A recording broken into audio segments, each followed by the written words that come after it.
Welcome to Authentic Living with Roxanne, a place where we have conscious conversations about things that really matter in our lives. And now here's your host, Roxanne Derhaj.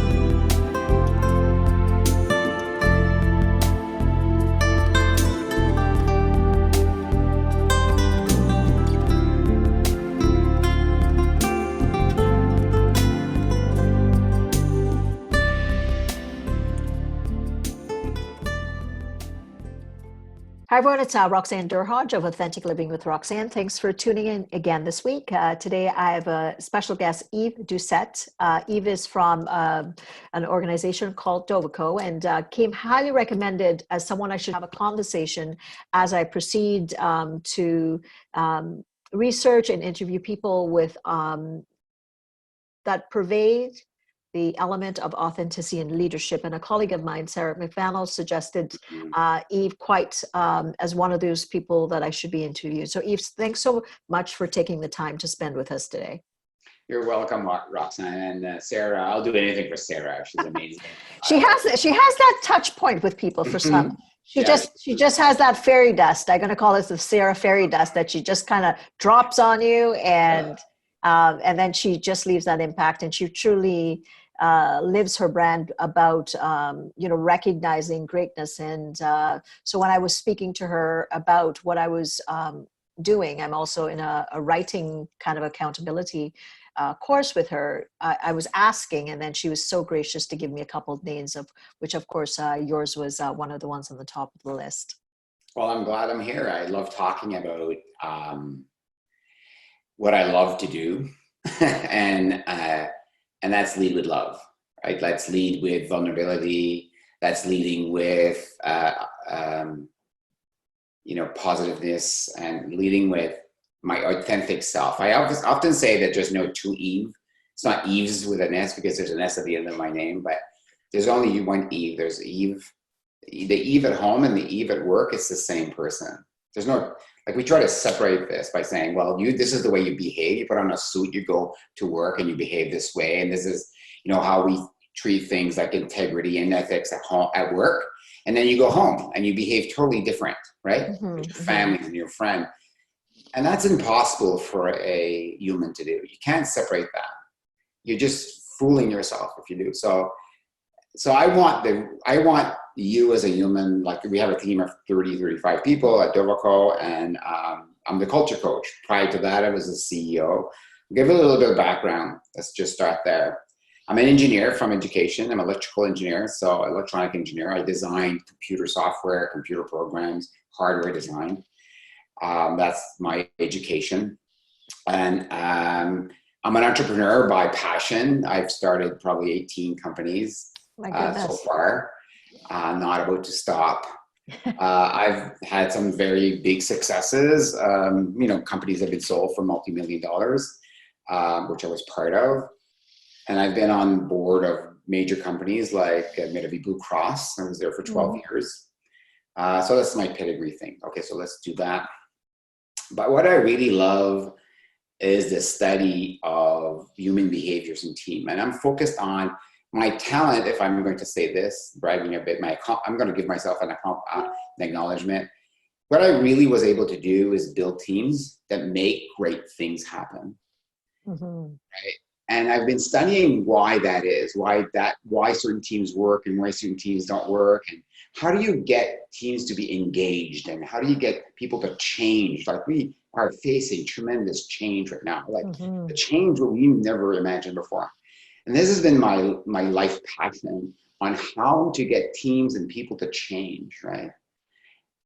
And that starts with one thing, and you said it just at the beginning. It starts by being authentic, right? Yeah, and true. It doesn't speak like that. There's a difference between that and speaking your truth. That's different, right? Being authentic means you're authentic. It's you. It's the real you, right? Yeah, showing up as the real you. Wouldn't you say though, I've been in corporate consulting for a lot of years, and I have, been in leadership roles, and I've sat on executive boards, and I've reported to executive boards. And over the years, you know, I've been in some sectors, like let's say the legal profession, where, you know, it's diametrically opposed to what you're describing right now, at Yeah. best.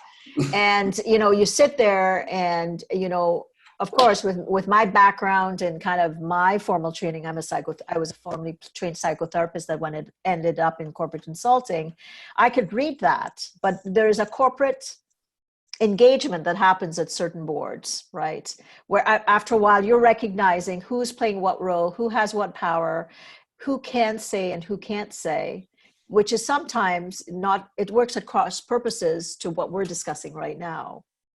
Would you say that that's coming along on boards, or are you saying that this subset of authenticity in leadership is something that's gotten better in the 10 years since you've acted in the various senior roles that you've played in companies? Let's start with the legal profession for a second, because I've had my, and if you Google my name, Yves Doucet lawsuit, you'll find me. Oh, okay. Yeah, so I spent, after I was very, this is a bit of my story, and it's in my book. Okay, and what is your book, Yves? I did It's not called know. I Am a Seed. I Am a Seed. Okay, I'm going to have to pick that up. Yeah, and I can send you a copy if you want. Okay, great. And yeah, so I built this big company. It was called Spiel at the time. I helped build that company. I was one of the founders. And after 9 years in that company, the major shareholder decided to fire me, which I thought was unfair. So I sued. And for 9 or 10 years, I was in court. I guess this giant, right? And then I lost. And I mean, I lost big time. I mean, like, it was, the fine I got was the highest fine ever given to a Canadian citizen or to a corporation, right? And I was 52 at the time. And I owed like millions of dollars that I didn't have. I have nothing left, right? Nothing at all. And up to that point, I hadn't lost anything in my life. I was very successful. You know, I was very lucky, great parents, great family, great friends, like great education, very lucky, right? Very, very blessed on this earth. And then I crashed like an airplane, like I crashed. And then I started to look at what's wrong. Why did I lose? Like, I'm calculated. Everything I do is calculated. That's what engineers do. And I realized that I lost because the whole legal system is not authentic. And I wasn't authentic in that system. That's why I lost. It didn't matter that I had all the facts. It didn't matter that I had good lawyers. It didn't matter that I had the evidence. It didn't matter that I had the law with me, because I did. What mattered is that I wasn't authentic. And the system is not authentic. And we live in a world, and you want to dive into this, just look at what's going on today in our leadership. So I'm not going to point to anybody here, but you just have to go on any news media. And you look at what's happening to the leadership today, and lying is acceptable, right? And lying is acceptable in court. It's acceptable in our businesses. It's acceptable by our leaders. And we accept that as part of leadership. And we wonder why we're broken. We wonder why people aren't engaged. We wonder why people aren't showing up to work and they're switching jobs. We wonder why people don't believe us anymore. We wonder why people don't want to follow me. Yeah. And there I was alone, right? And I thought, that's not leadership. I'm just taking a walk by myself, yelling, and nobody's following. I wasn't authentic. And I became authentic and vulnerable. And I started to be like on social media. I said, well, I've lost everything, including my name, because I was the news at that time. So I decided to post on social media a video, right, about being vulnerable, my stories, like every story. And I go from one video a week for 5 minutes to one video a day. I do one a day now on most social medias. And it's 1 minute to 2 minutes, right? And it's about what I've learned for today, being very vulnerable. And my discovery in that because at that time, I knew a lot of stuff, but I didn't feel a lot of things, right? Mm. And it was easy to make stuff, but I was just a commodity like everybody else, right? Because I wasn't authentic. So that's going on my spiel on the legal system. I think the legal system, being a lawyer, being like even us, and I'm in court. I'm not in court, but in battles once in a while. You're in business, people accuse you of stuff. And I lead totally differently. When we have to let go people, I don't call in the lawyers. Mm-hmm. I actually go sit down with a person and say, okay, this is not working out. We're not meant for each other. I love what you're doing. You have great talent. It's just not going the right way. Why don't you find another job, right? Right. So unless you're a danger to me, that's what I do, Mm-hmm. right? So you shifted in your perspective from this really adverse situation, and it made you come to that space of authenticity that now you shifted in the world with what you showed. Yeah, I remember the Chief Justice coming to us, and they were trying to mitigate this before we get to court, right? So they do this, which is good. They try to mitigate it, and because nobody wins in a war, right? Mm-hmm. Nobody wins in court. Like both sides got buried. Like that's what happened. So Chief Justice comes to us and he says to us, he says, I can't believe all the things you're saying against these adversaries you got. They have a good name. And I'm thinking, well, I have a good name. Mm-hmm. What's wrong with my name? It's at that moment that I realized that my responsibility was to stand up for something. And I hadn't done so. I didn't have a name. Mm-hmm. I didn't stand for anything, right? And it's at that moment that I realized that my responsibility is to stand up and say what I stand for, what I want to discover in other people, be the change I wanted to see in the world. And it's at that moment that I realized that really business is really like, it's been great managing the way we've been managing for years. It's taken us to this point, but it could take us no further. That's why we have a broken system. Greed has taken over the system. The richer are getting richer, and there was no money left for the small businesses. It's really difficult now. And it's because we have managed ourselves to a point that there's no other thing we could do. Mm-hmm. Logically. There's no other tactics you can use to make people work harder. It doesn't work anymore. There's no other, management skills that you can do to get people more engaged. It doesn't work anymore, right? And the millennials, they know this more than anybody else. And you think they know it, wait until the next generation. They're really going to know it. There's no way you can attract anything. There's no way you can get people to work for you. There's no way you're going to get people to stay for you, like for that long, unless you're not authentic, unless you're not leading with what you love and what you stand for. So when that judge told me that, I thought, okay, I get it now. I've learned something. Cool. Wasn't a waste of time, right? Okay.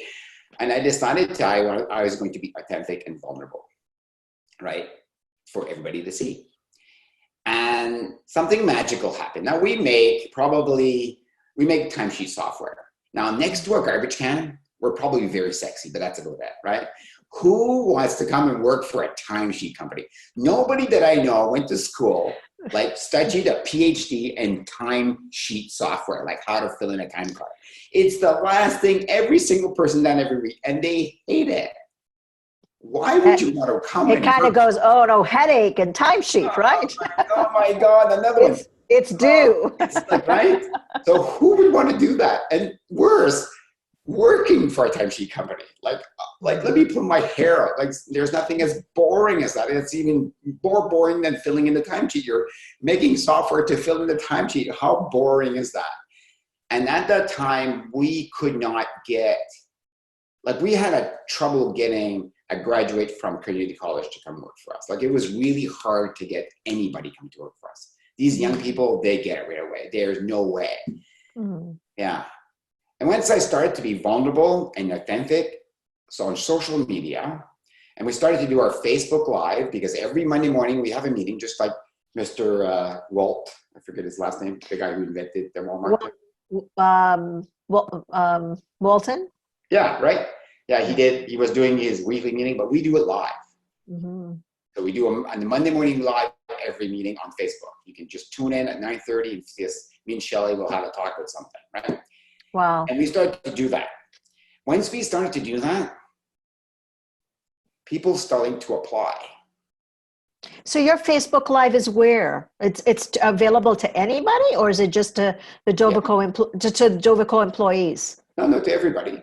Just to go on live. So if I go on to Dovico on Facebook, I can see a live 9:30 tomorrow morning. On Monday morning. Monday morning. Okay. Well, I'm gonna tune in to see that. Yeah, you'll see a live. Yeah. Okay. We'll talk about things. I don't know what, like every week is different. We'll talk about something. Okay. Yeah. Okay. Mm-hmm. Okay. So once we started to do that, people started to apply to the point that now we have 3 master's degrees working for us, right? Mm. We have the top, like I'm talking about the top performers in each class, like 4.0 grade average are coming to apply for us. Like they're working for us. We have we have such an amazing crew. Like we have the best, and we don't advertise for jobs. Right? So if your goal as a leader is to get engagement and to get people to come and work for you and stay there, because our tenure is like 20 years. Like most people, nobody leaves. I ask people to leave, but nobody leaves. Yeah. Sometimes I have to ask people to leave because it doesn't work, but nobody has left. Very few people, we had 2 this year, like that left, but very few people leave, right? So why is that? I got to say relational transparency, which is one of the elements in the research, right? Here I am. This is who we are. This is what we represent. This is Eve. This is Shelly. And then you just talk. Like you would probably have a conversation like we're having now, and you're not hiding anything, which is oftentimes what you're talking to. When I was in corporate consulting, there definitely were secrets, and I could see it as the consultant coming in. But of course, I had a dual role. I had the role to be the consultant that was reporting on trending analysis of what kind of things keep people away from work from the end user, and then I was reporting to management or in some capacity. So I had to basically, teeter-totter between, okay, that's not going to be discussed, so I guess I'll slant my data just to be able to, to some degree, because I had to represent the company that I was working for, even though in the sector I was seeing certain trends that clearly, you can't retain, say, female lawyers at age 32 if they're on tenure track, because they've probably just started their family. So what are you going to do to change that? And of course, based on the sector, the recommendations fell on deaf ears. And then because it's not true. Right. Yeah, and people smell that. See, we're like, babies are amazing. They read your face. They look at your eyes and they say, I trust you or I don't trust you, like that. Mm-hmm. And we're the same way. Mm-hmm. Right? So trust is the most important thing in leadership. And if you're not authentic to your own self, I mean, showing up as you are, vulnerable, and sharing vulnerability and sharing what you love to do and what you stand for without making any justification for it, right? Then you're not going to build trust. But I got to play devil's advocate for a bit here. Like, the state of the world right now, and you know what's happening, and you see, and we won't get into names or anything, that some of the most powerful people sometimes are incongruent if there's in their space of authenticity. So these people, the reason they have followers, that's the question, is because they know exactly what he is. Mm-hmm. Yeah. Like everybody knows, there's no surprise. Like that's what he is. Yeah. I'm the best in the world at doing this, whatever. Well, that's too detailed, but when you show up as authentic, right? That's when you get a leader. Now, is it a good leader? No, that's something different, right? Mm. So long as you're being transparent in the space that you want to live in, you have followers accordingly, which is different from what we're talking about in authentic leadership with productivity, and trust is a completely different thing. It's different. Like you can be authentic, right? Some of the, like Hitler was a great leader. Yeah, he was. Right? like not a great leader, sorry, he was a leader. People Right. followed him. Why did they follow him? Because he was authentic, right? And he spoke to something that spoke to them. Mm-hmm. And he believed what he believed. He Yes. believed that, they were the best in the world. And so the people that believed that, they just followed him. And he believed that. He was authentic about that, right? Like that's the real person. Does that make a good leader? No, obviously not, right? You need more than that. You need to lead. So that's like, I would equate that to Darth Vader, finding the force, right? And using it for ill, right? Right. Absolutely. So once you find the force, which is authenticity, then you have to use it for good. Because if you lead it for greed or for ill, like you're just like Darth Vader, right? You're just not good, right? But authenticity and vulnerability is a leadership skill. And if you want to use it to manipulate, I can give you a list of people who do that constantly just to make money or to manipulate you or to change you.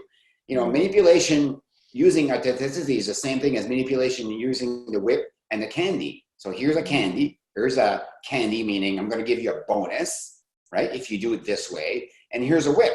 If you don't do it this way, you're fired, right? Mm-hmm. That is also manipulation.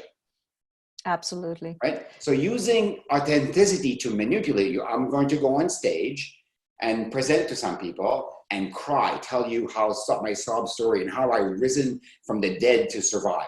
That is also manipulation. Mm-hmm. That is not being authentic to the heart, right? Yeah. Pure. And you're right, because we can read it. I can read you, and I know you can read me. We've never met, but I can read you. Because I have a sense of what you're about, just based on that space that you're creating for me, Yves. And I'm assuming you're reading the same with me. Now you brought something up, and I actually just yesterday interviewed a millennial leader, and we're talking about new leadership, right? And we're talking about coming up right behind them are the Gen Zs, who are entering into this phase. These people that are coming out of their undergrads or the graduate degrees now, and they're entering the workforce, and you're there, in this, growing company where you're getting people to come to you after doing Facebook Lives and stuff like that. What do you think these Zeds what are they going to be needing from companies and leaders to be able to, we're on an uncertain time, right? Like right now we're on an uncertain time. Yeah. But they're the next wave of these people that we need to attract and retain. Yeah, I think the millennials, because they've been birthed, so people learn two ways, right? They learn by storytelling, which is what we do by behavior. So millennials have been birthed by society as a whole, so they are more attuned to consciousness than we ever had, that my generation was. Absolutely, mine too. I just kind of went along, and then, right. Exactly. Like you do this track, you go to school, you go to university, you get good grades, you get a master's, you get good grade, you get a job, you get promoted. That's how it worked, right? It doesn't work like that anymore. And these millennials, they know this, and there's a revolution going on. And the revolution is about consciousness, awareness, and it's led by women. Mm-hmm. Like you just look, like if you turn off the news and you look, you listen to what's going on. There's an awakening going on here, and it's consciousness. Mm-hmm. That's what's happening. So these millennials are looking for companies that are conscious, mm-hmm. which is different than authenticity, right? Mm-hmm. But you need to be authentic to be conscious, right? So the alignment's going to come, though. So at some point, if they're conscious and they're looking at the world, and they're now entering, let's say, into a space of, okay, I'm starting my career. I'm now, launching into adulthood, where I'm going to start my career. They're going to be looking for certain things in companies that's going to make them decide whether they're going to submit their time to grow with those companies, or if they're just going to piggyback and keep going. Yeah. So the first question they're going to ask is, can I trust you? Mm-hmm. Can I trust my manager? So they're interviewing you. You're not interviewing them. They're going to a job interview and they're looking at you and say, can I trust you? Right? That's the question they're asking. And what a completely diametrically opposed interview that was for when I went for my first job, right? I was like, okay, I was educated and still I was like, okay, I hope I'm in alignment with what they need. And now it's like, well, no, hold on. These Zeds are going to say, well, okay, tell me about what this company is going to do for the environment, or how are they going to, align with what I value. Yeah, it doesn't help any that you're giving money to the United Way. Like, they see right through that BS. They see right through that. Like, that's not going to work at all.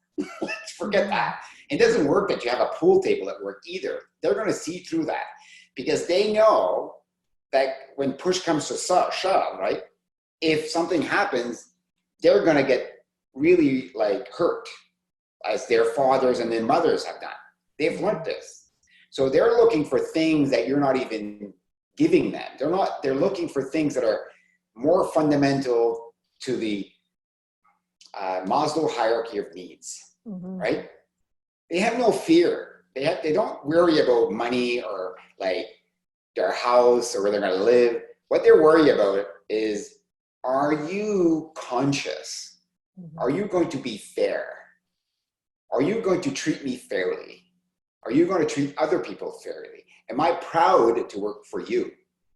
Yeah, they're going to be looking for that. And you can't achieve that if you don't have authenticity. Yeah, and you can't achieve that if you're not having vulnerable. And you can't achieve that if you are not truly like leading from a place of giving, right? What does that have to do with business? Lead with love. That's our mantra at Dovico. People don't buy products. They buy from people. And they happen to say, what do you do again? I like you. Yeah. Oh yeah, I know somebody. And if you think of every person you pass on, like we're talking about, Sarah as a role model. And Sarah and I, my paths have crossed because of the speaking industry and coaching. And, we're both professional speakers, and, and we keep kind of bumping up against each other, but that's not the reason I connected with her, because it's because she is so authentic, and the energy, right? And how can I serve? Servant leadership, right? Like that whole concept of how can I help you out, Roxanne? How can I be of service? I met this. I went to see this. I won't name the company, but I went to see this local company. And he was showing me that they had just moved into an office space that was occupied by a real estate company. And they had set up these closets. They called them offices, right? But they were actually the size of a closet. So you stood in that closet as an employee. They had a mirror, and they had a little tablet. So you stood to get energy, and you could put your tablet on there. So when you called prospects, they had trained them to smile, because they said, if you smile at yourself, people will know that you're smiling. But you're in a closet, right? So they took a theory, quantum physics, that actually, you talked about we can feel the energy through the air. You can. Yes. That's why you hooked up with Sarah. You can feel her energy. I can feel her energy right now, right? I can feel that. That's quantum physics. We're all made of energy. I'm a scientist, so let's go with that, right? Spiritual scientist. So quantum physics is like, you have energy, we have energy. But if you're fake smiling, everybody knows. Everybody knows that your energy is transmitted through your voice, through your words. If you're giving a presentation, if you're a public speaker, you know that when you're going out there and your energy is out of love and giving, like, you're going to be received like a queen, because you're authentic.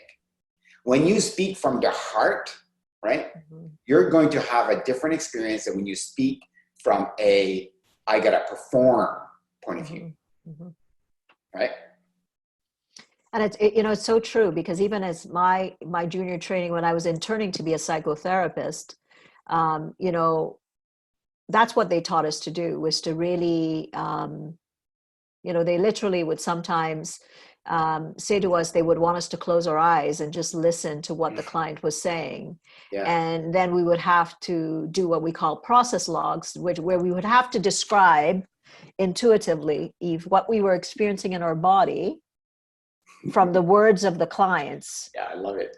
Right. And without, and I'd be like, oh, no. I'm 19, 20 years old. I'm like, there's no way at that developmental stage and where I was at. I'm like, there's no way I'm going to do this. But again, we all have that capacity, but, to be able to, of course, 25 years later, absolutely. Like, I mean, what they were teaching me then was a gift that most 20-year-olds, wouldn't have experienced. But now, the value of being able to just be across from someone and experience them. And when, and then you think, I already know that person. I barely exchanged much, but I can get a sense. And if that's what we're talking about with, the new generation, and they're looking for consciousness, they're going to be feeling that intuitively, because they're at almost like a high level of capacity already, based on where they're coming in from. I love this, right? Because I do a quote every day too. And one of the quotes I published not too long ago is that the body knows before the mind does. Yes. Yeah. And that's speaking to that term. Mm-hmm. Like we look with our eyes, we should be looking with our bodies. It has all these senses, like the feeling, the smell, the energy, all that is inside of our bodies. Mm-hmm. But we're trying to compute with our brain. We're trying to see with our brain. That doesn't work. It doesn't work because it's based on biases. Absolutely. Of your past experiences, right? Right, and you try to kind of ignore them, push them away. So let's talk. Let's go back again to conscious leadership. Okay.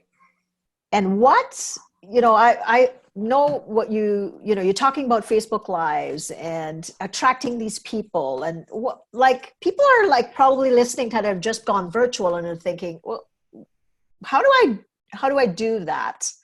How do I create a conscious space? Because now, a lot of companies globally have been forced to kind of take their teams virtual. Some of them have never been teams to begin with. Some of them have never been virtual. I know you at Dovico are ahead of the curve in that you've already been virtual and stuff like that. How does a company that's thinking, oh my goodness, the fact that I still have to, inform productivity, I'm not seeing my people anymore. We barely have much of a culture, and you're the culture guy.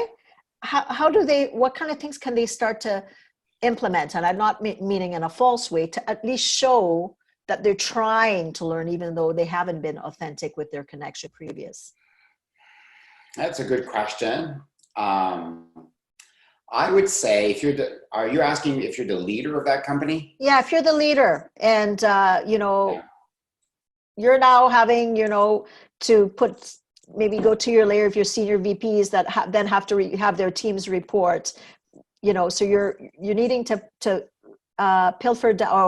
filter down that element of authenticity to your senior leadership team, who in turn would have teams reporting to them.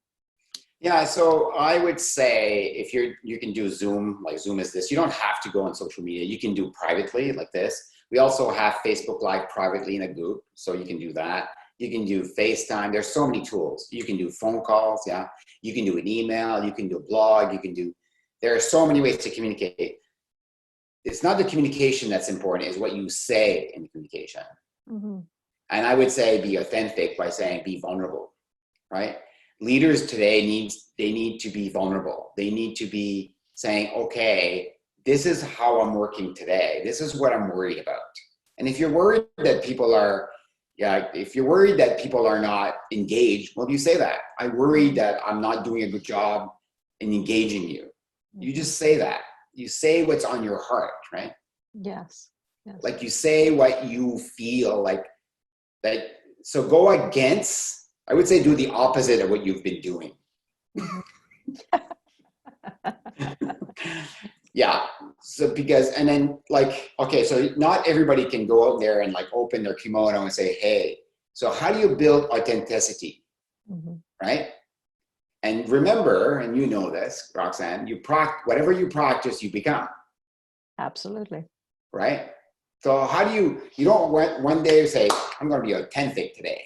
That's not the way it works. You don't go and say, I'm going to go skiing today. And then you go down a double diamond. You're going to get killed. Don't do that, right? So take small steps. Mm-hmm. Practice authenticity with people that are closer to you, mm-hmm. right? Inner circle, then build that circle up so you can actually practice being authentic and being vulnerable and being true, being yourself.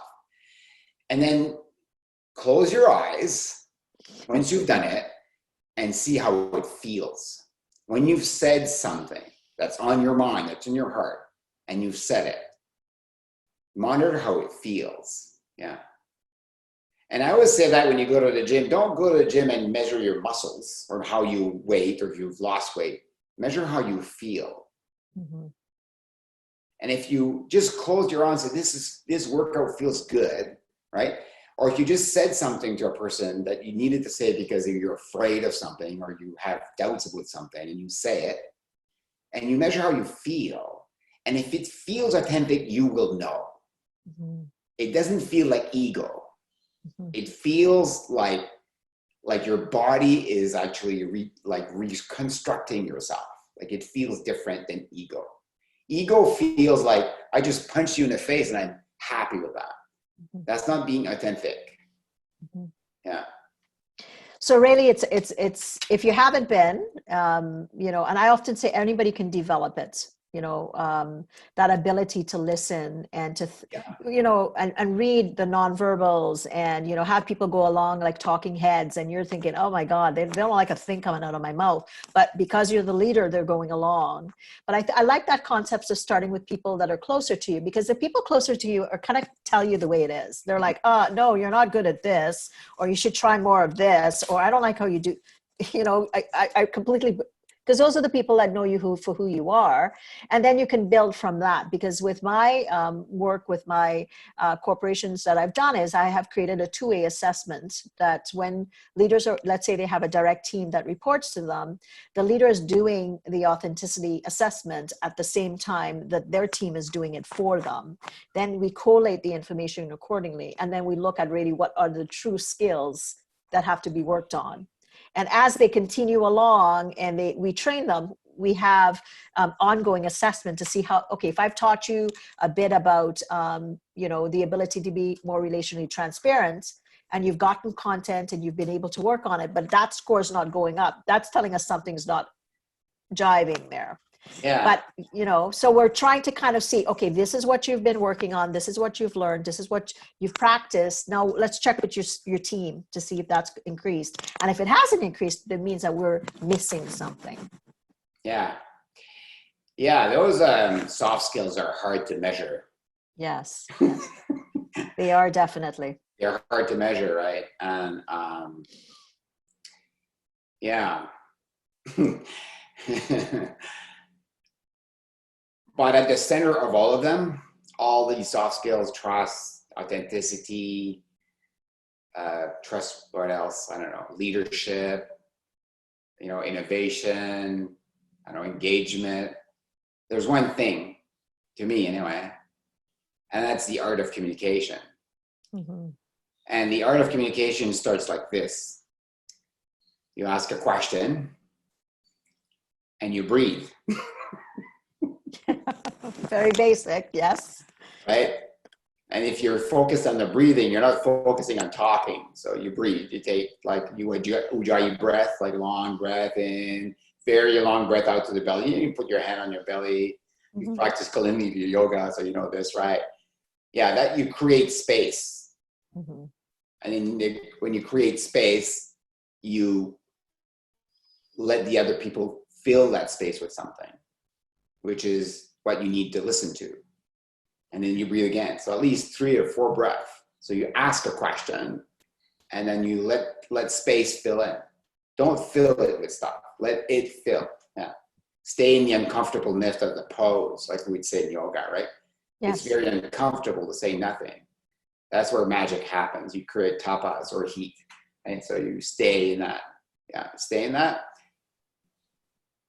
And then ask the same question again differently. Mm-hmm. Yeah, and then breathe. And something magical happens with that. The art of conversation happens.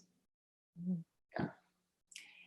And yeah, so what happens when you give space, right? You're letting people build trust. You're letting people talk and say what you need to say. And you're in discovery of that. Mm-hmm. Mm-hmm. And if you're in discovery of that, everything else kind of flows. Authenticity, like trust, leadership. Yeah. Because you're getting closer because the person is feeling heard. Right? So, and feeling valuable in their space, that they bring value to the conversation, to the space, to the project, to the relationship, all those things. yeah. So then they're open, and then they think, I connect with you, Roxanne. What do you need from me as a leader? If I'm kind of, checking the dots, kind of ticking off what I had to do that day versus kind of feeling like what needs to be done because this is my team. This is so important, and I want to do the best because I want my team to shine, and I want to make my leader know how important it is for me that we're doing the best. If I'm open-hearted, I'm going to do my best. But if I'm kind of thinking, she's going to check and make sure I did this or that, she's always checking my work or micromanaging me or those types of things, that close off, the space that someone brings to work. Yeah, people feel that. Mm-hmm. They feel that you're not authentic. Mm-hmm. It's not like the skill has to be developed from inside, not from the outside. They feel you're not authentic because you're micromanaging them. Because as you're listening, you're thinking, oh, you should be doing this. Mm-hmm. Well, then you're not listening. You're not really in the present if you're doing that. Yeah, the presence. Yeah, right. Yeah. Now, Yves, let me ask you a question. As a leader, how would you gauge whether someone's authenticity, when it increases, what would be the metrics as a company that they should look at to decide if someone's connection or authenticity is actually increasing productivity? Sorry. Oh, you added something at the end there. Productivity. So can you repeat the question? So I want to know, right? Let's say I'm one of your leaders, and I have been struggling, and I've been really working on being authentic and available and more communicative, those types of things. And you're putting me through a coaching or a training program, and you're going to kind of look at whether my impact, my changes have increased productivity. What kind of metrics would you look at, say, for instance, Dovico or any other company, to decide if my skill enhancement has improved productivity? Well, you asked me if I had enough time, right? Yeah. And I told you I have time. Yes. So I have time because I don't have people. I used to run a company, and they made me this little statuette there. I gotta find it for you. Yeah. So they made me this little statuette. Can you see that? Yes, I can. It's a guy on the right? You see it? He's on the toilet on a phone. And if you look at the phone, it's not one of these modern phones. It was made like 25 years ago. Oh, that's the one with the first big phone. Like shoe phone. They get smartphone like that. Yes. Yeah, so 25 years ago, I was known to be busy. And people were lined up in my office, like lined up. I could hardly take a holiday. I remember one day I was in our local park here, Cushie Park, with my wife, and we're canoeing. We're out there, like probably, I don't know, a kilometer out. A police officer on a bullhorn comes over and says, "Yves Doucet, there's an emergency." Oh my God, so I'm rowing. I get there, I'm done, right? There was an emergency at work on a Sunday, right? And I call, I'm thinking, I can't get one bit of rest here, and people come to find me, right? People come to find me. Last year, I took 6 weeks of holidays, not one phone call, not one email. Mm-hmm. We increased sales. We developed products. The team showed up. They hired people without me knowing. I don't know. I think you've answered my question. Yeah. Right? So you, in developing a certain style of leadership, allowed others to function and feel comfortable in the space to lead on their own. Yeah. And know that they will be okay because they know that you trust their skills. Right. Right. So they trust me. How does trust start? Like, let's start with that. How do you earn trust? By discovering it in other people. By discovering what you can trust in other people and pointing that out, you discuss trust and you become trustable. It's earned, it's not something you developed. But you can find it. And when you find it in other people, you will actually develop it in yourself. That's how trust is built, right? So, right, like when this pandemic happened, it took us at least 30 seconds to react. Well, when I was having that conversation about your teams, and I'm like, so how did you have to pivot? And she goes, well, we didn't really have to pivot. We have our coffee trains, and I'm like, yeah. So all those things that she, I know from a lot of interviews that I've been doing with different leaders and coaches, a lot of people are struggling, even that have already had virtual teams. Yeah, but we practice change, right? Like, how do you remember I said, whatever you want, whatever you practice, you become. So every year, everybody at Dovico has an office. We don't have cubicles. There's nobody has cubicles. Everybody has an office. For the most part, everybody has an office with a door that can close and lock and a window. Why? Our payroll is the biggest component of anything.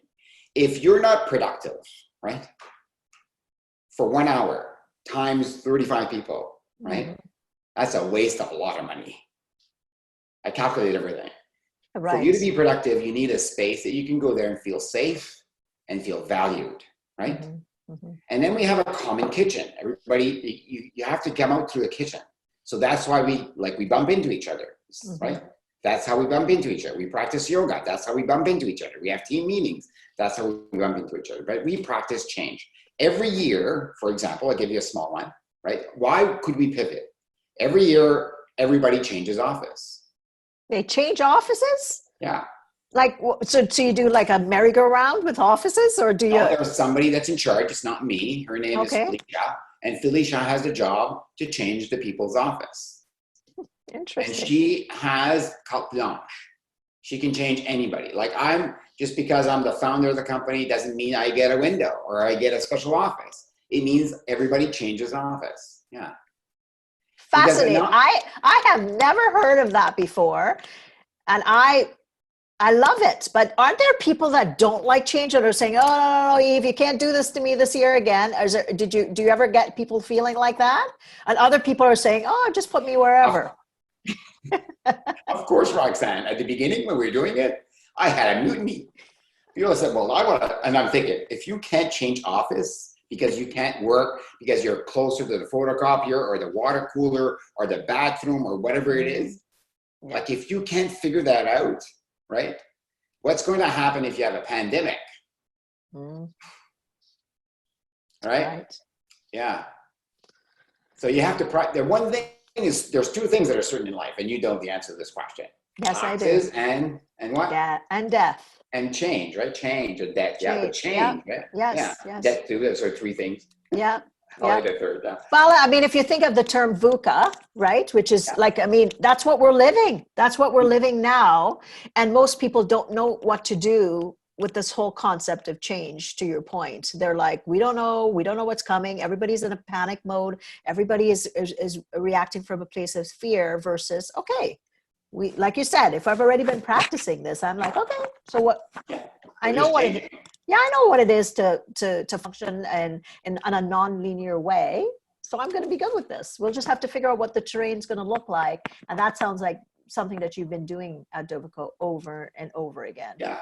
Like we have, so we started with that small one, right?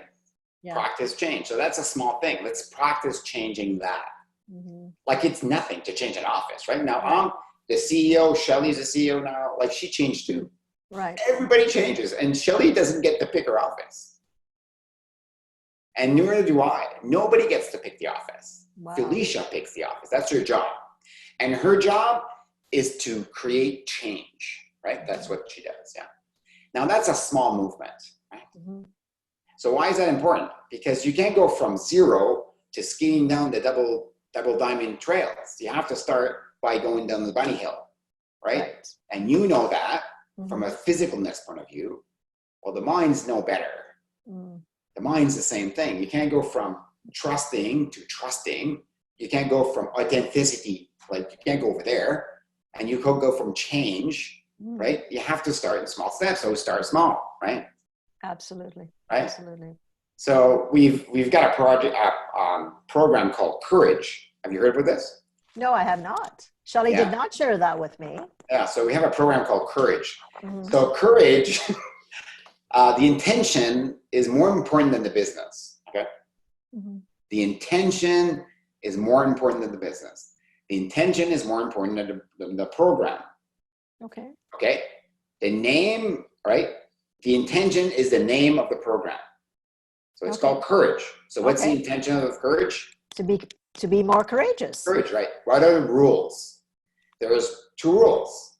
You must do something that is courageous, okay? And it must not cost more than $3,000. And every employee has access to that once a year. Wow. Right? So what is courage for you? I don't know. Right? So Well, everybody's got, so we have 3 authors that wrote books. We have a guy that was going to run the marathon. His name is Jeff. And his fear was crossing the Golden Gate Bridge. He was molested when he was young. And he had a picture, I'm going to cry here. He had a picture of the Golden Gate Bridge. And that was his fear. Wow. And he became a marathon runner last year. And he said, you know what? I want to run a marathon crossing the Golden Gates Bridge. Wow. That was his fear. My sister, she has 5 kids at home, right? And she doesn't pamper herself. Her fear was getting pampered. So she decided to book a day off and go get pampered in a spa. Wow. You cannot imagine the discussion I had with that girl. Now she's like super like successful leader, like strong, courageous, but she could not do that. Right? So I said to her, I said, Diane, I've already booked it. It's already all set. You have to go. And she was finding excuses after excuses after excuses. Yeah. And she sat there all day and she discovered something she never knew before, herself. We have, what else do we have? We have one of our, well, he can't go now, but he was planning to go back home to South Korea. He left an estranged family there and he wanted to go back and mend his way with his family member. I don't know what courage is. Can you tell me what courage is? Oh my goodness. So courage is walking into something that you're petrified about and taking, okay, so this is my analogy that I use. It's like, I know I got to do this. I'm going to go through a tunnel and I'm going to take each step that I'm going to take. I'm going to hope there's a bit of light. So I can take that next step and not back up. I'm just going to go, a bit at a time and hope to God that there's what I'm looking for is on the other end and that I know I will be okay. So what does courage have to do with running a company that's engaged and full of vitality and innovation? It creates connection. Yeah. You take risk, right? Yeah, because I say, in kind of my tagline for my brand, I said, it's not about ROI, it's about ROR, which is return on relationship versus return on investment, which is exactly what you're saying to your employees, go out and do something. And what happens when you have to be vulnerable, you're scared, and you're taking that step, but then ultimately you achieve it, but you're achieving it in the context of a system that's validating, that says, wow, you did it. Yeah. Who came up with this concept, Yves? I did, yeah. You did. Is it in your book? Not in this book. So what happened, I'll tell you the story. What happened is I'm really against manipulation, right? So when you look at, there's no I'm not measuring the return on investment on courage. You can't. Yeah. But I know that if you practice courage, you will become courageous in your life, your personal life, and in your business life. That means to me that if you're programming, right, you will have the audacity to do something you never did before, right? Yeah, of course. Because you're practicing courage, right? So what happens, I turned 60. I decided that I wanted to become, I've been practicing yoga for 5 years, 6 years. And I think this is great. I'm getting awareness. I'm getting these ideas. And this is fantastic. So I find this program, it's called Baptiste Yoga. And it's the one that has 1 week. You can go for 1 week. I think this is perfect. I can go for 1 week and nobody's going to say anything, right? And my dad is so religious. They're very religious. So like, of course, yoga is not purely religion. You know, it's not the same thing. I might get invaded by the devil or something, right? Like, my family's not into yoga. My wife is going to say something. My friends are going to, what are my friends going to say? My guy friends, like, yoga. Like, what are you doing? You're 60 years old, like, right? I booked this trip and I don't want to go. Shelly comes to me and says, you're going, I booked you. You're done. First trip in my life that I ever took in myself. Pleasure, right? It's in Tulum, Mexico. It's a beautiful place. And it changed my life. It changed the way I managed a company. It changed the way I saw things. It changed the way I saw myself. I stayed there for an extra week. I wrote this book while I was there. And I come back into Dovico and I say, holy shit, I want everybody to go do yoga. And I thought, wrong.